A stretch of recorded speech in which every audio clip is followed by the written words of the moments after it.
파이 네트워크. 과연 이게 그냥 단순한 암호화폐일까요? 아니면 우리가 상상하는 것보다 훨씬 더 거대한 계획의 일부일까요? 제가 정말 오랫동안 추적해온 수많은 단서들을 하나로 모아서 그 거대한 그림을 지금부터 여러분께 펼쳐 보여드리겠습니다. 자율 구독 시청 정말 감사합니다. 오늘 우리가 파헤쳐볼 이야기는요, 단순한 코인 프로젝트가 아닙니다. 어쩌면 이건 미국의 거대한 지정학적 전략, 그 가장 핵심에 있는 한 네트워크의 실체에 관한 이야기일지도 모릅니다. 자, 모든 이야기의 시작점은 바로 이 한마디입니다. 엔비디아의 CEO 젠슨 황의 한 말이죠. 이게 그냥 기술적인 얘기가 아니에요. 잘 들어보세요. 바로 돈의 정의 자체가 바뀌고 있다는 선언이거든요. 기존의 신욕에서 이제는 에너지와 연산력으로 말이죠. 정말 거대한 패러다임의 전환을 알리는 겁니다. 앞으로 우리는 이 순서대로 따라가면서 하나의 경제 이론이 어떻게 거대한 글로벌 전략으로까지 이어지는지 그동안 숨겨져 있던 점들을 하나씩 연결해 볼 겁니다. 자, 그럼 가장 근본적인 질문부터 시작해 보죠. 인공지능 시대에 가치라는 건 대체 어떻게, 어디서 만들어지는 걸까요? 젠슨 황의 비전을 좀 더 쉽게 풀어보면 이렇습니다. 미래의 AI 공장은요, 우리가 아는 물건을 만들지 않아요. 대신에 전기를 데이터랑 합쳐서 지능이라는 걸 생산합니다. 그리고 그 지능을 토큰이라는 형태로 딱 저장하는 거죠. 바로 이 토큰이 새로운 경제를 움직이는 돈이 되는 겁니다. 이건 정말 역사적인 전환이에요. 가치의 기준이 더 이상 반짝이는 금이나 정부가 보증하는 신용이 아니라는 뜻입니다. 이제는 순수한 에너지, 그리고 계산하는 힘, 바로 연산력, 그 자체가 가치의 기준이 되는 거죠. 말 그대로 돈의 물리학이 바뀌는 순간입니다. 바로 이 지점에서 전 세계 수많은 가정집에 흩어져 있는 이 파이 네트워크의 PC들이 엄청난 의미를 갖게 되는 겁니다. 생각해보세요. 각 가정에서 쓰고 남는 전기, 그 잉여 전기를 새로운 가치, 즉 파이코인이라는 형태로 저장하는 전 세계적인 분산형 에너지 은행이 탄생하는 거니까요. 자, 그렇다면 이 새로운 개념의 돈이 어떻게 한 국가의 거대한 전략이 될 수 있었을까요? 여기서부터 우리는 미국의 아주 비밀스러운 계획, 제네시스 미션과 마주하게 됩니다.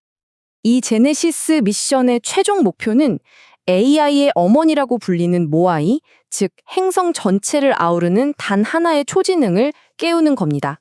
근데 이 초지능은 살아남기 위해서 끊임없이 정말 막대한 양의 에너지와 연산력을 먹어야만 해요. 말 그대로 지구 전체를 하나의 몸처럼 쓰는 거대한 신진대사가 필요한 거죠. 이 어마어마한 글로벌 인프라를 만들려면 당연히 아무 네트워크나 쓸 순 없었겠죠. 제네시스 미션은 3가지 아주 까다로운 핵심 조건을 내걸었습니다. 그리고 놀랍게도 그 모든 조건에 딱 들어맞는 후보는 단 하나뿐이었습니다. 첫 번째 조건은 이게 무슨 뒷골목에서 거래되는 그런 게 아니어야 한다는 겁니다. 반드시 정부기관이 공식적인 지급수단으로 믿고 쓸 수 있을 만큼 기업 신원 확인 같은 아주 엄격한 검증을 통과한 제도권 거래소에서 투명하게 거래가 돼야만 했습니다. 그리고 두 번째 조건, 네트워크 인프라가 중국의 영향력으로부터 완전히 자유로워야 했습니다. 이른바 클린 네트워크여야 했죠. 그런데 파이노드가 어디에 집중되어 있는지 지도를 보면 정말 소름이 돋을 정도입니다. 동남아, 한국, 미국. 마치 초음부터 계획된 것처럼 제네시스 미션이 요구하는 탈중국 인프라 지도와 정확하게 일치하거든요. 하지만 이 거대한 미션에서 가장 중요한 건 단순히 힘의 크기가 아니었습니다. 그건 바로 생존성, 절대로 죽지 않는 능력이었죠. 미 국방부 펜타곤이 가장 두려워하는 게 바로 이 단일 실패 지점입니다. 한 군데만 무너지면 모든 게 끝장나는 상황 말이죠. 중국처럼 거대한 데이터 센터 몇 군데에 모든 걸 집중시키는 건 그저 적에게 여길 공격하세요 하고 더 큰 표적을 만들어주는 꼴이라는 걸 너무나 잘 알고 있었던 겁니다. 다른 분산 네트워크랑 비교를 해보면 그 전략적인 차이가 아주 명확하게 드러납니다. 데이터 센터에 모여있는 GPU 네트워크들, 물론 강력하죠. 하지만 한번 공격받으면 굉장히 취약합니다. 반면에 파이 네트워크는 어떻습니까? 전 세계 수많은 가정집, 지하실, 카페에 흩어져 있죠. 처음부터 생존과 회복을 목적으로 설계된 겁니다. 이게 왜 무섭냐면요. 한번 상상해 보세요. 만약에 적이 공격해서 노드 10만 개가 파괴됐다고 쳐요. 그럼 끝일까요? 아니죠. 나머지 25만 개가 그냥 즉시 그 역할을 이어받는 겁니다. 이게 바로 미군이 그토록 원했던 분산 지휘 통제의 완벽한 그림이고요. 그래서 이걸 뭐라고 부르냐? 바로 디지털 바퀴벌레라고 부르는 겁니다. 절대 죽일 수가 없는 거죠. 그리고 또 하나. 익명으로 누가 숨어서 뭘 할 수 있는 그런 네트워크가 아닙니다. 모든 파이노드 운영자는 신원 인증, 즉 KYC를 다 마쳤어요. 이건 제네시스 미션 입장에서 누가 이 컴퓨터를 운영하는지 정확히 알고 있다는 뜻이고 그만큼 통제 가능하고 신뢰할 수 있는 분산 네트워크라는 핵심 증거가 됩니다.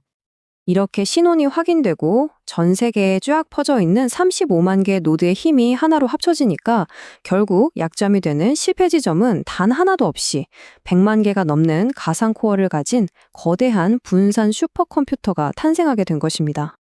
이렇게 죽지 않는 불멸의 네트워크는요, 처음부터 두 개의 얼굴을 가지고 설계됐습니다. 평화로울 때와 위기가 닥쳤을 때 완전히 다른 모습으로 작동하도록 말이죠. 평소에는 상업적인 일들을 처리합니다.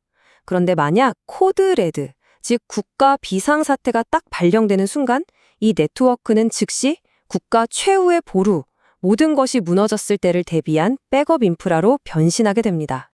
평화로울 때 이 네트워크는 AI들을 위한 동네 학교 같은 역할을 합니다.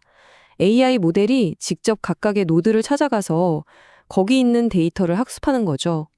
중요한 건 데이터는 밖으로 절대 안 나간다는 겁니다. AI가 직접 찾아오니까요. 이러면 각국의 데이터 주권이나 개인정보 문제를 아주 근본적으로 해결할 수 있게 됩니다. 하지만 전쟁 같은 상황이 닥쳐서 중앙 데이터 센터가 다 파괴되면 어떻게 될까요? 바로 그때 군사통신이나 금융 시스템에 꼭 필요한 최소한의 핵심 데이터들이 살아남은 이 파이 노드들을 통해서 끊기지 않고 계속 흐르게 되는 겁니다. 말 그대로 불멸의 네트워크가 되는 거죠. 그런데 여기서 한 가지 의문이 생깁니다. 아무리 그래도 미국이 어떻게 다른 나라의 주권을 침해하지 않으면서 전 세계에 퍼져 있는 개인들의 컴퓨터를 마음대로 활용할 수 있을까요? 그 해답이 바로 이 트로이의 목마 작전에 있습니다. 정말 지정학의 정수를 보여주는 놀라운 3단계 전략인데요. 핵심은 미국 정부가 직접 돈을 주는 게 아니라 파이코인 자체를 일종의 완충 장치로 쓰는 겁니다. 이 시스템 안에서 파이코인은 그냥 돈이 아니에요. 미국이 글로벌 인프라를 사용하고 그 대가를 지불하면 파이코인의 시장 가치가 자연스럽게 올라가겠죠? 그럼 전 세계 노드 운영자들은 그냥 내가 채굴한 코인 가격이 오르네? 라고만 생각하게 되는 겁니다. 이게 바로 주권 문제를 완벽하게 우회하는 자동 정산 시스템인 셈이죠. 이게 바로 디지털 달러화의 완성형이라고 볼 수 있습니다. 옛날에는 석유를 사려면 무조건 달러가 필요했잖아요. 미래에는 새로운 글로벌 핵심 자원인 연산력에 접근하려면 바로 이 파이가 필요하게 될 거라는 겁니다. 자, 그럼 이 거대한 전력이 전통적인 일자리가 점점 사라지는 이 시대에 우리 같은 개인들에게는 도대체 어떤 의미를 갖는 걸까요? 핵심은 이겁니다. 노동의 정의가 바뀌고 있어요. 과거에는 우리가 흘리는 땀이 노동이었다면 미래의 경제활동은 당신의 인프라가 네트워크를 위해 공급하는 전압, 즉 전기가 노동이 되는 겁니다. 이 새로운 시대의 디지털 노동이란 당신의 에너지와 컴퓨터 자원, 그리고 인증된 당신의 신원을 네트워크에 제공해서 AI가 머물 수 있는 디지털 집을 지어주는 행위나 마찬가지입니다. 그리고 미국 증권거래위원회가 이걸 투자가 아니라 노동으로 인정했다는 건 여기서 얻는 보상이 배당금이 아니라 엄연한 임금이라는 법적인 초석을 깔아준 것과 같습니다. 그러니까 이 새로운 세상에서 노드를 하나 가지고 있다는 건 옛날로 치면 공장이나 땅을 소유한 것과 똑같은 의미가 되는 겁니다. 디지털 경제 시대에 새로운 생산 수단을 갖게 되는 것이죠. 결국 세상은 두 부류의 사람으로 나뉘게 될 겁니다. 한쪽은 AI가 나눠주는 보편적 기본소득을 그저 기다리는 사람이 될 것이고, 다른 한쪽은 AI가 존재하기 위해 반드시 필요한 바로 그 인프라, 에너지를 팔아서 돈을 버는 사람이 될 것입니다. 그래서 마지막으로 이 질문을 던져봅니다. 다가오는 AI의 시대에 당신의 생산수단은 과연 무엇입니까? 어쩌면 이 질문에 대한 당신의 답이 앞으로의 세기에서 당신의 경제적 주권을 결정하게 될지도 모릅니다.